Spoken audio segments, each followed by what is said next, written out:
So you want to study abroad in 2024 and you need funding. In today's video, I'll share with you the most important things you can do right now to get the funding that you need and make your dreams happen in 2024. Let's get into it.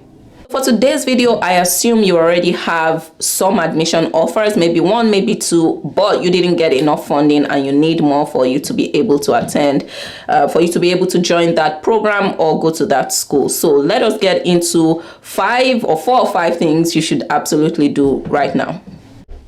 So number one thing, and you don't have to do this first, but number one on my list is that you should ask the school for more. And I've talked about this so many times on this channel, but you have an admission offer from a school, but you don't have any funding from them, or you have some funding, but it's not enough. You need to email that school and ask for more money. Totally fine. There's not, like, you have nothing to lose. If you don't know how to write the email, I'll have some links in the description. You can just copy what I have and use that. But one thing you should absolutely do no matter what is to ask a school for more money.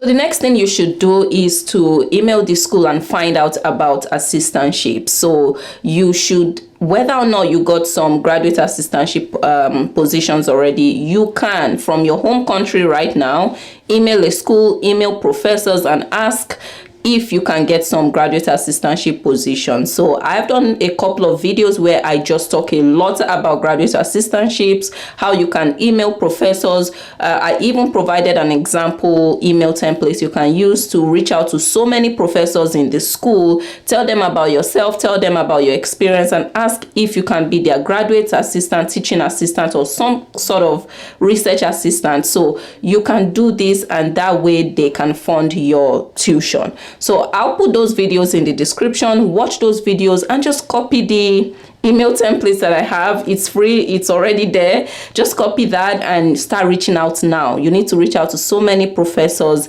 and, you know, at some point speak with them. So you need to get on this one as quickly as possible.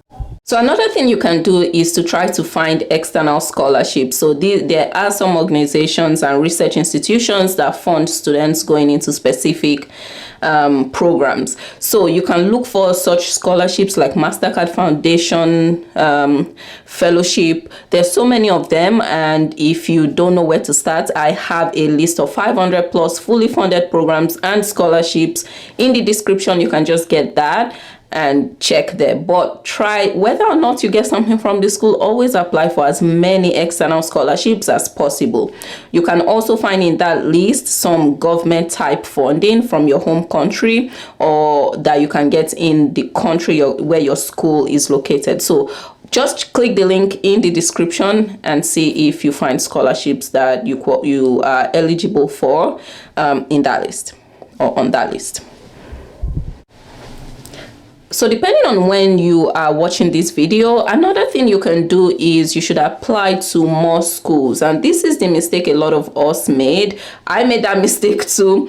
You should apply to more schools because you have some admission offers now. If you're seeing this in January 2024, you can still apply to so many more schools. And that way, when you apply to more schools, you just stand a better chance of like getting funding from a few other schools. So try to see if there are schools you're interested in and just apply to those schools. I really recommend this one. Typically, some of us just apply to 1 or 2 schools and we think, oh, everything will be fine. But it doesn't work that way sometimes. You need to apply to at least 5 schools. So try to apply to 2 more schools, 3 more schools in the next couple of weeks, and they will get back to you.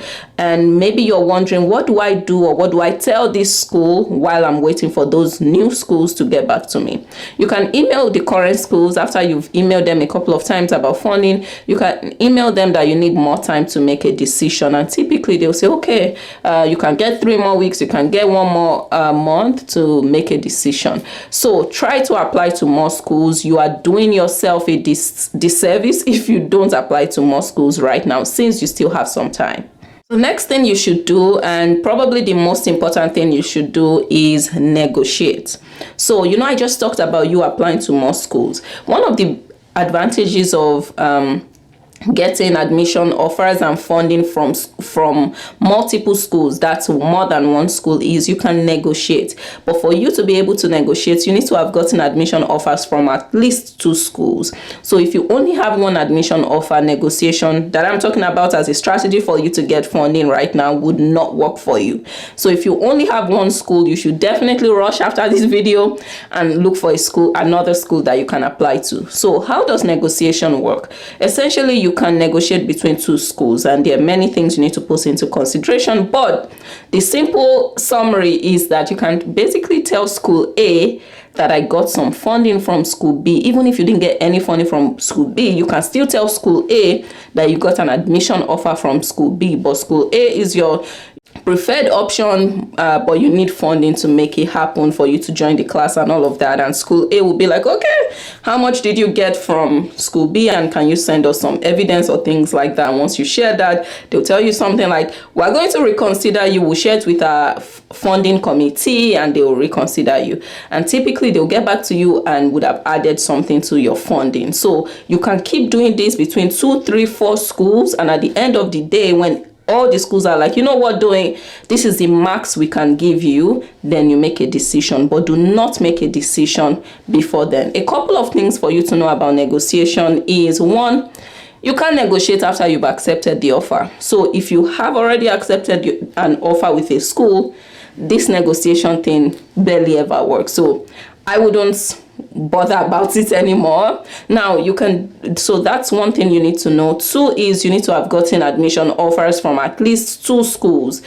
3rd is negotiation is a lot easier when you have some funding, even if it's just $5,000 from one school. When you have some funding from one school, from one of the schools, it's a lot easier to negotiate. Now, don't let that stop you. Even if you got 0 funding from both schools or the 4 schools, that's still fine. You can negotiate provided you have an admission offer from these schools. If you're confused about negotiating with schools and you don't know how to even start this process, I have a detailed outline and templates for you with emails and what you should do, the first step, how you should follow up, all of that in the description. So just click the link to my templates page and you can find that listed there and get it. Now, I have done a couple of videos where I just dedicated those videos to like negotiation and how to talk to schools, how to ask them for more money. Even if you don't buy the templates, just watch those videos. I shared all the information step by step, everything you need to do to successfully negotiate with schools. So that's another thing you can do. And number 6 thing that you can do if you still need funding is, of course, to take student loans. Now, it's crazy right now, and interest rates are super high. So that's why this has become like my last option. But if you've tried every other thing, you've negotiated, you've applied to more schools, then you should consider at least exploring student loans. And if you're an international student and you don't have a co-signer, you can still apply for student loans, and I recommend Prodigy Finance. Their link is always in the description. There's Empire Finance as well. There's Quorum Federal Credit Union. There are a couple of options, about 3-4 options for you if you don't have a co-signer. So explore all of them, not just one, and see if that works out. Okay, so that is it, my friend, for today's video. Really short. If you enjoyed this video, found it valuable, just let me know by clicking the like button, okay? So click the like button, and also if you have questions, if you've tried some of these things and it didn't work and you just need help, you need to ask me some questions, put them in the comments. And if it's private, personal somehow, I will email you and then we can continue talking. But hope you like this, and I'll see you in the next one. Don't forget to subscribe if you haven't. Bye-bye.